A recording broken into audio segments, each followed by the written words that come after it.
Capítulo 108 O Portão.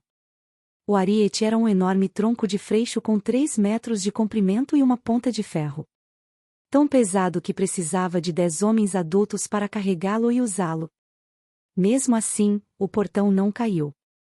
Adrien e Hunter lideravam 10 arqueiros ao todo, pressionando a guarnição do Barão Silvergraft, ao mesmo tempo em que Siegfried gritava ordens a uma distância segura do portão, fazendo seus homens abrirem caminho para o ariete. De nada adiantou. Assim que viram a arma de guerra atravessando a ponte improvisada, os arqueiros inimigos bem depressa esqueceram de todo o resto e focaram apenas em abatê-los. Sem uma galeria coberta para protegê-los, 4 homens que carregavam o ariete caíram ao longo do pequeno percurso. Um deles foi atingido perto da virilha, outro no pescoço, um terceiro perdeu o olho e o último caiu no fosso tentando desviar de uma flecha. Mas a missão era mais importante do que suas vidas e outros soldados próximos logo tomaram seus lugares. O ariete não parou. Mas os guardas do Barão Silvergraft, sim. Depois que um deles foi atingido no pescoço com uma flechada, os outros soldados se apressaram em carregá-lo para longe, recuando e deixando a batalha de lado. Pela reação deles, aquele talvez fosse seu vice-capitão. Ou quem sabe o próprio capitão, se estivessem com sorte. Não que isso importe. Sem os arqueiros para atormentá-los, finalmente conseguiram atravessar a ponte improvisada com o ariete e o ímpeto dos soldados explodiu.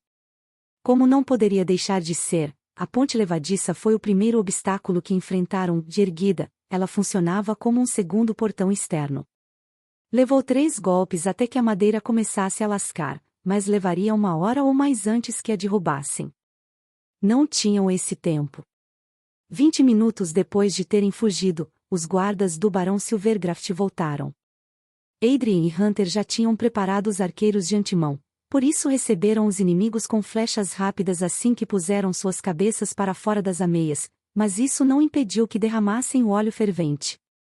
10 homens operavam o ariete. 10 homens gritaram. E Siegfried sentiu seu sangue gelar quando ouviu uma coisa feia e estridente que parecia engoli-los vivos. Já tinha visto o óleo fervente em ação. Não era o tipo de cena que se esquecia. Mas o rapaz não era o único que sabia disso.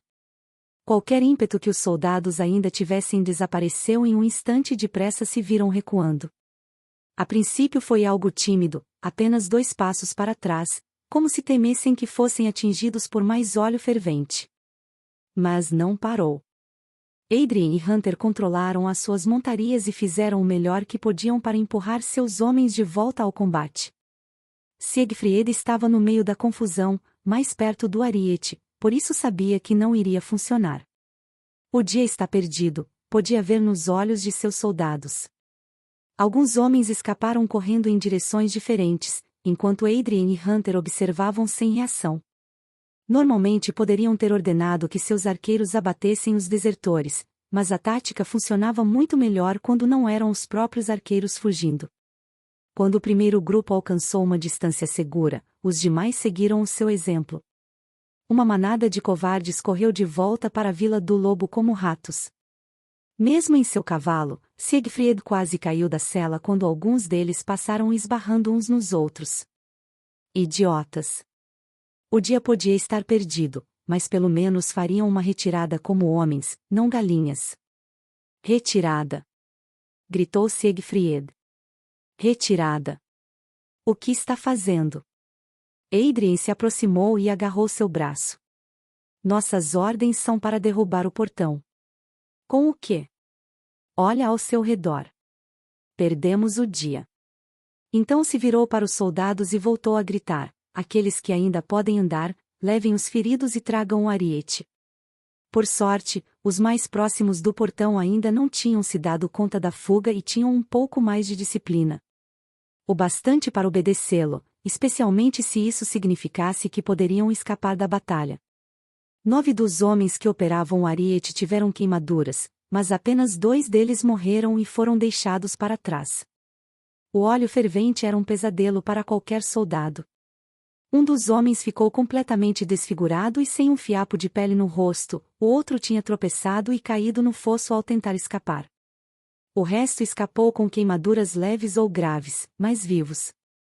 Deixaram também outros 5 soldados mortos para trás, mas estes foram vítimas de flechas ou caíram no fosso, a maioria sobreviveu. A pior parte veio depois. O Lord Kessel chamou Siegfried, Adrien e Hunter para uma reunião na sua residência temporária, a casa de uma família qualquer, com 2 andares e bem mais humilde do que a sua mansão. O salão de entrada havia sido organizado e agora era uma sala com nada além de uma única mesa retangular com 6 lugares. O Barão Kessel tinha tomado seu assento na ponta mais distante, mas nenhum deles foi convidado a se sentar. Ao invés disso, perguntou: "O que aconteceu?" "Aqueles covardes fugiram", disse Adrien de imediato, ainda irritado. "Por que acham que lhes dei o comando? Era responsabilidade de vocês garantir que isso não acontecesse." Adrien engoliu as palavras e recuou, mas Hunter tomou o seu lugar e disse: "Vossa Graça, eles usaram óleo fervente. Podiam ter usado a porra de um dragão que as suas ordens ainda seriam as mesmas. Ou vai me dizer que não imaginou que eles lutariam de volta? Vão jogar óleo fervente em vocês, sim. E também pedras, brasas, cadáveres, fezes e seja lá o que mais tiverem. Isso não muda nada. A culpa é dele", disse Adrien, apontando o dedo para Siegfried. "Enquanto eu tentava parar os desertores, ele ordenou uma retirada. Se tivesse me ajudado, poderíamos ter recuperado o controle da situação e derrubado o portão." "Já tínhamos perdido", disse Siegfried. "Não tinha como parar os desertores. Não cabe a você decidir isso. Tínhamos ordens. Então volta lá e cumpra elas. Já chega." O Barão Kessel bateu na mesa e todos se calaram. "Não quero ouvir desculpas e tenho mais o que fazer do que assistir um bando de crianças chorando. Esqueçam a droga do portão, vocês nem podem controlar os seus próprios homens. Eu posso." Adrien avançou e caiu sobre um joelho. "Vossa Graça, imploro que me dê outra oportunidade. Desta vez manterei meus homens na linha e tomaremos o portão. Juro pela minha honra." "Sei muito bem o que vale a sua honra." "Pois bem.